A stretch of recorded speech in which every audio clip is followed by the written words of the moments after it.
Babar, home ground पर इतनी history की बदतरीन शिकस्त हुई, तो इसको किस तरह डिफेंड करेंगे? दूसरा, जो टीम सिलेक्शन रही, जो 11 की सिलेक्शन रही, उस पर काफ़ी क्रिटिसिज्म हुआ, तो कहीं आप ये नहीं सोचते कि भाई अभी आपकी कप्तानी के लिए तो बहुत टाइम पड़ा हुआ है, तो आप अपनी क्रिकेट पे फोकस करें और ज़्यादा अपनी बैटिंग को टाइम दे, बजाय कि जो क्रिटिसिज्म हो सकता है कि आपकी बैटिंग जो है उसे इफेक्ट कर रही हो? हाँ देखें, बिल्कुल काफ़ी डिसअपॉइंटमेंट है हमारे लिए और एज अ कप्तान कि हम सीरीज़ में वैसा चीज़ें नहीं कर पाए, अप्लाई नहीं कर पाए। लेकिन इंग्लैंड ने जिस तरह की क्रिकेट खेली, मेरे ख्याल से अप्रिशिएट करना चाहिए उनको। और दूसरा, थोड़ा सा अनफॉर्चुनेट भी हम रहे हैं कि हमारी जो फास्ट बॉलिंग थी और जो हमारे प्लेयर्स थे वो फिट नहीं थे, और जो नए लड़के भी खिलाए थे उन्होंने परफॉर्म किया लेकिन वैसे एग्जीक्यूट नहीं कर पाए। और चीज़ें जब हमारे हाथ में आई थी उस टाइम पे हमने थोड़ा सा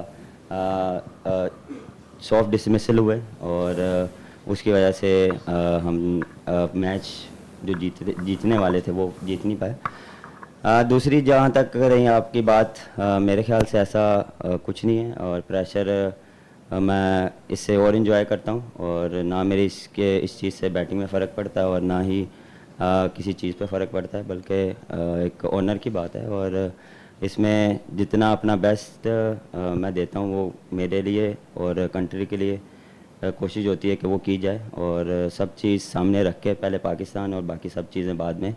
तो ये मोटिव और ये मेरा एम है कि ये नहीं है कि मुझे कोई टीम हारी, बिल्कुल मैं सबको आके मैं ही डिफेंड करूंगा और मैं एज अ कप्तान इसको फ्रंट पे लूँगा, और जब भी ऐसी कोई चीज़ होगी मैं सामने खड़ूंगा सबके लिए।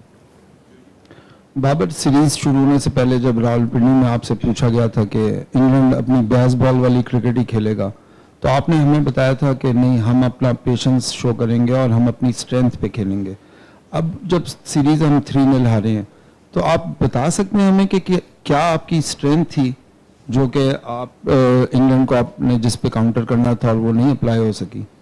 सर, स्ट्रेंथ आपकी हमारी बैटिंग थी, क्योंकि बॉलिंग हमारी वैसी नहीं थी जो हमारे पिछले मैचेस में हम उस बॉलिंग से खेलते आ रहे थे, क्योंकि हमारे main fast bowler Shaheen, Hasan, फिर हारिस और नसीम अनफिट हो गए। तो ये काफ़ी आपके जब बैकबोन जो फास्ट बॉलिंग की नहीं होती, तो आप जब नए लड़के आते हैं तो उनके लिए थोड़ा सा डिफ़िकल्ट होता है, और जिस तरह की वो क्रिकेट खेलते हैं तो वो आपको सेटल नहीं होने देते। तो कोशिश यही थी कि जो हमारा बेस्ट है कि हम अपनी बैटिंग से डोमिनेट करें, और हमने किया भी, लेकिन बात भी वही है कि हम फिनिश नहीं कर पाए। हम पैचेस में अच्छा खेले हैं लेकिन हम फिनिश वैसा नहीं कर पाए। बाबर, वाइट बॉल में तो अच्छे रिजल्ट आए, 2 फाइनल खेले, 1 सेमीफाइनल खेला। क्या हम वाइट बॉल पे ज़्यादा तवज्जो दे रहे हैं जिससे रेड बॉल क्रिकेट मुतासर हो रही है? और हमारे रेड बॉल के बॉलर्स अब्बास, यासिर शाह, ये सब क्यों इंजरी हुए? इतनी मुसलसल इंजरीज, तो क्या किसको दोष जाएगा, खिलाड़ियों को या मेडिकल पैनल को? सर, ये डिपेंड करता है, क्योंकि आपकी ये पूरा साल एक कैलेंडर डिसाइड होता है कि कितने टेस्ट मैच होंगे, कितने वनडे और T20 होंगे, क्योंकि बैक टू बैक इतनी क्रिकेट हो गई है कि आपको हर चीज़ के लिए रेडी होना पड़ता है। और मेरे ख्याल से यहाँ पे फिटनेस का बहुत अहम रोल है, क्योंकि जब तक आप एक्स्ट्रा फिट नहीं होंगे तो आप तीनों फॉर्मेट को कम्पीट नहीं कर पाएंगे, क्योंकि आपको मैक्सिमम 2-3 या 3 दिन मिलते हैं स्विच करने के लिए, और मेंटली भी आपको रेडी होना पड़ता है। दोष मेरे ख्याल से ये किसी को नहीं, मेरे ख्याल से ये चीज़ें होती हैं, लेकिन अनफॉर्चुनेटली एकदम एक साथ ही सब कुछ हो रहा है। बाबर, आप क्या समझते हैं, जो आपने जब रावलपिंडी टेस्ट खत्म हुआ तो आपने कहा था कि क्यूरेटर को हमने कहा था टर्निंग ट्रैक बनाया जाए, तो जिस तरह की विकेट्स इस सीरीज में तैयार की गई हैं, बजाय इसके कि वो हमारे लिए फायदेमंद होती हैं, इंग्लिश टीम ने उसका एडवांटेज लिया। आप क्या समझते हैं, विकेटों की तैयारी में आपका कितना इनपुट था क्यूरेटर्स के साथ मिलकर? और आप समझते हैं कि पाकिस्तान की शिकस्त की बुनियादी वजह इन विकेटों की तैयारी थी कि जिस पर हम उनको फंसाना चाहते थे, खुद फंस गए? नहीं, मेरे ख्याल से ऐसे नहीं है, दोनों टीमों के लिए सेम पिच थी, और हम अपना ओपिनियन दे सकते हैं कि हमें इस टाइप की विकेट चाहिए, और हमने डोमिनेट भी किया है मुल्तान में। जिस तरह अबरार ने देखें पूरी जो है इंग्लैंड की टीम वन साइडेड आउट की है, तो इसका एडवांटेज हुआ है हमें। लेकिन मेरे ख्याल से हमने लैक किया बैटिंग में। टू बी ऑनेस्ट, हम बैटिंग में पैच मैंने पहले भी बोला कि हम जब सेटल होते थे, जब दूसरी टीम को बैकफुट पे का टाइम आता था, तो हम विकेट लूज़ कर देते और उसकी वजह से बैक टू बैक विकेट गिरने से आप पे प्रेशर आ जाता है। तो ये चीज़ें थोड़ी सी हमने फिगर आउट करनी है और इस पे हम कोशिश करेंगे कि मज़ीद इस पे काम किया जाए और उस सिचुएशन में हम और फोकस हों। बाबर, आपको टेस्ट कैप्टन बने भी काफ़ी टाइम हो गया है, आपको उसमें भी एक्सपीरियंस है। अब इस वक्त पाकिस्तान एक टेस्ट में मुश्किल टाइम में 4 इन रो हारे हैं, तो अब आपने ये टीम देखी है, इस टीम को कैप्टन किया था, आप इस टीम के बारे में और टेस्ट कैप्टनसी के बारे में आप अब क्या आपने सीखा है, क्या जानते हैं जो कि आप जब ली थी तो आपको नहीं पता था, और क्या अभी आपको उसमें करने की ज़रूरत है, आप किस पोजीशन में उस लिहाज से? सर, टीम अभी बनाने की जो है, क्योंकि जितने भी प्लेयर्स हैं ऑलमोस्ट देख लें 3-4 डेब्यू हुए इस सीरीज़ में, तो टेस्ट मैच में आपको एक्सपीरियंस चाहिए होता है और अनफॉर्चुनेटली हमारा जो एक्सपीरियंस था वो अनफिट कह लें या वो फॉर्म में नहीं थे, जिसकी वजह से हमारा जो पूरी टीम देख लें आप, एक यंगस्टर टीम थी और जिसमें सिर्फ अजहर अली था जो एक्सपीरियंस प्लेयर था। तो आपको एक्सपीरियंस चाहिए और जब आप चांस लेते हैं तो आप थोड़ा सा उस चीज़ को टाइम लगता है, हर चीज़ को टाइम लगता है। ये नहीं कि आप एक दिन में, एक हफ्ते में सब कुछ चेंज कर दें और आप compete करें जो दूसरी टीमें करी हैं। दूसरी टीमों को भी टाइम लगता है और हर टीम को टाइम लगता है और इसके लिए मैं कोशिश करूँगा कि जो हम नए लड़के लाए हैं उनको बैक करें और इसको एक टाइम दें, पीरियड दें, उसके बाद फिर देखेंगे कि हम कहाँ स्टैंड कर रहे हैं। क्योंकि अभी सऊद आया है, शान का बैकअप हुआ है और उसके बाद आगा खेल रहा है, तो ऑलमोस्ट इनके डेब्यू है, अबरार आया है और वसीम जूनियर का डेब्यू हुआ, फ़हीम इन एंड आउट चल रहा है। तो ऑलमोस्ट देख लें, ऑलमोस्ट हमारी नई टीम है और इसमें जितना आप इनको चांस देंगे, जितना आप इनको बिल्ड करेंगे तो टीम वैसे बनेगी और इसके लिए आपको कंसिस्टेंट खिलाना पड़ेगा। अच्छा बाबर, आपने भी अजहर अली का नाम लिया, लेकिन दूसरी तरफ चेयरमैन पीसीबी ने तो खुलेआम कहा है कि हम टेस्ट को भी T20 की तरह खेलेंगे, तो फिर T20 के बैट्समैन तो विकेट पे स्टे नहीं करेंगे 50 के बाद वो जैसे है। तो आप नहीं समझते कि एक बहुत बड़ी कंट्राडिक्शन है कि अब आपको अजहर अली याद आ रहे हैं, जबकि ऐसा लग रहा है कि अजहर अली के बाद दीगर कुछ सीनियर खिलाड़ियों पर भी जो है वो टेस्ट क्रिकेट के दरवाजे बंद हो जाएंगे? नहीं, ऐसा देखें बिल्कुल भी नहीं है, किसी के लिए कोई दरवाजे बंद नहीं है और हमेशा उनके लिए अपॉर्चुनिटी खुली होती है। देखें, प्लानिंग होती है हर चीज़ की, आपने किस तरह लेकर चीज़ों को चलना है। देखें, हर चीज़ का एक तरीका होता है, फॉर्मेट का एक तरीका होता है, उस तरीके से हम लेकर चल रहे हैं। प्लानिंग उस तरह की होती है।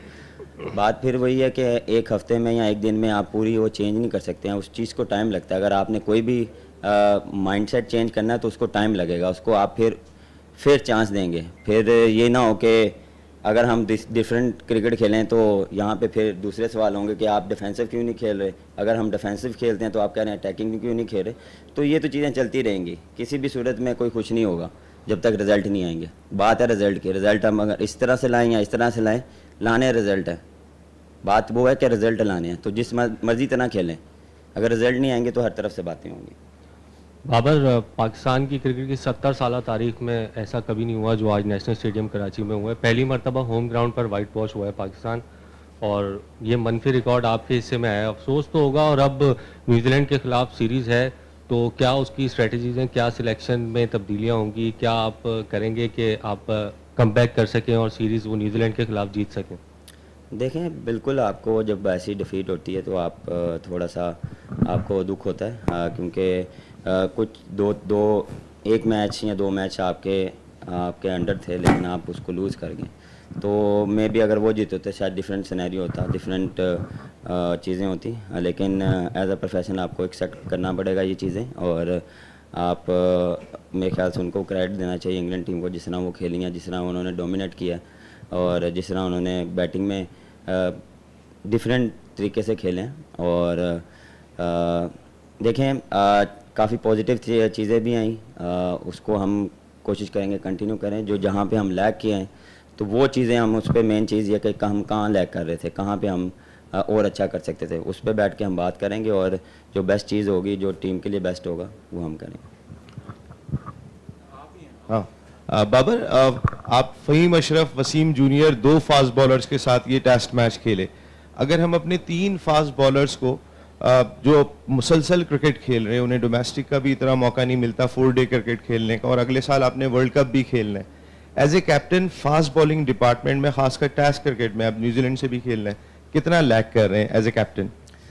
बिल्कुल सर, मैं तो यही कहूँगा कि मैं काफ़ी इवन के सीरीज़ में काफ़ी मुश्किलात हुई हैं, क्योंकि नए लड़के और पुराने जो सीनियर्स जो है हमारे कंटिन्यू जो खेलते आ रहे हैं, उससे आपका काफ़ी डिफरेंट सिनेरियो होता है, क्योंकि आपको कैसे दूसरी टीम को टैकल करना है, क्योंकि नए लड़के पे जब आप अटैक करते हैं वो थोड़ा सा उस पर प्रेशर आता है और उसको संभालने में थोड़ा सा टाइम लग जाता है। तो बिल्कुल कोशिश ये करेंगे कि एक प्लानिंग की जाए और वो जो बेस्ट होगा, जो हमारा फास्ट बॉलर का स्लॉट है, उसको हम लुक आफ्टर करें, क्योंकि आगे बैक टू बैक सीरीज़ हैं और हमारा अपॉइंटेड टूर भी, वर्ल्ड कप भी आ रहा है, तो हमें लुक आफ्टर करनी पड़ेगी और उससे आपसे प्लानिंग करनी पड़ेगी। जी बाबर, जाहिर है कि खेल है, खेल में हार जीत तो होती है। हमने देखा कि पिंडी टेस्ट और उसके बाद मुल्तान टेस्ट बड़ा क्रूशल रहा, टर्निंग पॉइंट्स थे, पाकिस्तान के जीतने के भी चांसेस थे, तो ऐसा नहीं कह सकते कि इंग्लैंड डोमिनेट किया।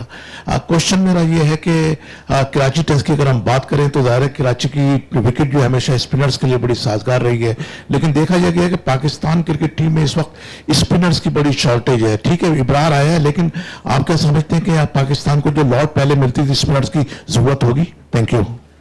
बिल्कुल, देखें पहली जो स्लॉट थी हमारे पास यासिर शाह था, जाहिद था और नुमान था, तो यही कंटिन्यू कर रहे हैं। यासिर शाह नहीं है लेकिन नुमान कंटिन्यू, ये जो हमारी स्लॉट जो स्पिनर्स की है ये कंटिन्यू 1-1.5 साल से चल रही है, और जहाँ पे भी हम जाते थे तो ये हमारे साथ होते थे। अब ये अबरार है, जिस तरह अबरार ने डोमिनेट किया और जिस तरह उसने मुश्किल डाली है, क्योंकि पहले जो पहले मैच में वो डिफरेंट खेले हैं, लेकिन उसके बाद जब अबरार खेला उसके बाद वो डिफरेंट क्रिकेट खेले हैं और डिफरेंट बैटिंग उन्होंने की है उसके अगेंस्ट, क्योंकि उनको उसकी समझ नहीं आ रही थी, तो वो थोड़ा सा उसको केयरफुली खेले हैं और इतना खुले रन्स नहीं उसने दिए और ना उसने करने दिए। तो ये ऐसे आपको बॉलर्स चाहिए होते हैं जो आपको आउट करके दें। देखें, जब टेस्ट मैच में आपको 20 आउट करेंगे नहीं, जब तब तक आप मैच नहीं जीतेंगे। तो ये एबिलिटी है हमारे बॉलर्स में, ये है कि एग्जीक्यूट और स्टेप अप करना ज़रूरी है। बाबर, इस बात में कोई शक नहीं है कि सकलैन मुश्ताक जो है अपने दौर के बहुत मतलब वर्ल्ड क्लास ऑफ स्पिनर थे, और as a spin bowling coach वो मुख्तलिफ टीमों से, न्यूजीलैंड वगैरह से भी वाबस्ता रहे। क्या आप समझते हैं कि पाकिस्तान को एक गैर मुल्की कोच या प्रॉपर जो टेक्निकली साउंड बैट्समैन हो या इस तरह का जो उसका एक्सपीरियंस बहुत ज़्यादा हो, आप ज़रूरत है पाकिस्तान टीम को? नहीं सर, मेरे ख्याल से आपके पास जो आपकी मैनेजमेंट है वो बेस्ट है, और जितने भी हमारे पास मैनेजमेंट है वो आप उठा के देख लें, उनका कैरियर और जो उन्होंने सर्विसेज दी हैं पाकिस्तान को, वो हमारे साथ एक्सपीरियंस शेयर करते हैं, और वो हम भी उनसे पूछते हैं कि यार किस टाइम पे जब आप खेलते थे तो क्या आपका माइंडसेट होता था। टेक्निकल चीज़ें पे डिस्कशन होती है, शकीब भाई स्पिनर्स के साथ काम करते हैं। देखें, आप अपना प्लान बताते हैं, आप अपना एक्सपीरियंस शेयर करते हैं, एग्जीक्यूट करना प्लेयर पे होता है कि आप एग्जीक्यूट कैसे करते हैं। प्लानिंग आप देते हैं बिल्कुल, लेकिन ये नहीं कि आप दोष दें कि ये बॉलिंग कोच ने नहीं एग्जीक्यूट किया। देखें, प्लेयरों को आप तैयार करते हैं मैच के लिए, तो मेरे ख्याल से प्लेयर का भी काम है कि स्टेप अप करे। बाबर, आपने कहा कि अब जो भी यंगस्टर्स आ रहे हैं कि उनको बैक करने की ज़रूरत है।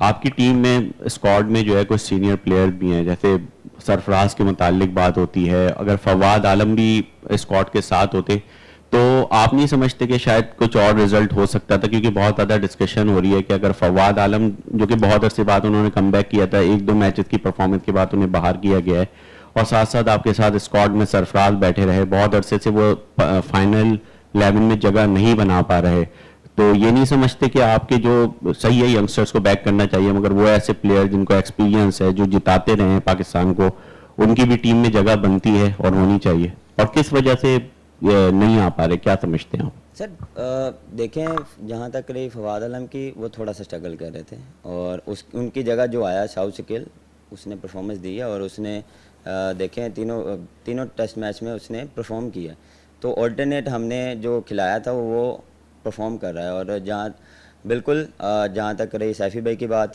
देखें रज़ी जो हमारा कंटिन्यू खेलता आ रहा था, क्योंकि हम इम्पोर्टेंट सीरीज़ थी हमारी, तो एकदम अगर एकदम चेंज कर देते, क्योंकि सैफ़ी भाई फर्स्ट क्लास के बाद टीम में आए और एकदम आप उनको खिलाएं, तो ये हमारा प्लान ये था कि हमारी जो बेस्ट जो खेलते आ रहे हैं वो फॉर्म में थे, तो हमने वो खिलाया। अभी बैठेंगे, डिस्कशन करेंगे और जो बेस्ट होगा वो हम करेंगे। हर मुख्तलिफ न्यूज़ अपडेट के लिए iNews 365 को सब्सक्राइब करें और हमारे साथ जुड़े रहने के लिए नोटिफिकेशन बेल को क्लिक करना ना भूलें, ताकि हर खबर रहे आपकी नज़र में।